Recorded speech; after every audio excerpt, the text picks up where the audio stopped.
In today's video, you'll learn a simple trick to break text into separate blocks in PowerPoint so you can design cleaner, more flexible slides.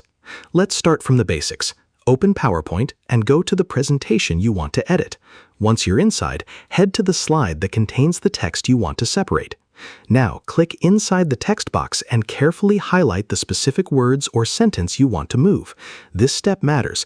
Whatever you select here will become its own separate block. Once selected, cut the text using your keyboard shortcut. This removes it from the current box, but keeps it saved temporarily. Next, click anywhere outside the original text box. This step ensures you don't accidentally paste the text back into the same place. Now, paste the text. As soon as you do this, PowerPoint will automatically create a new text box with that content. And just like that, your text is now separated into its own block.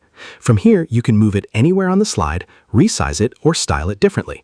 This gives you much more control over your layout, especially if you're designing modern or creative presentations. You can repeat this process as many times as you need to split different parts of your text into multiple blocks. It's a simple technique, but it makes a big difference in how your slides look and feel.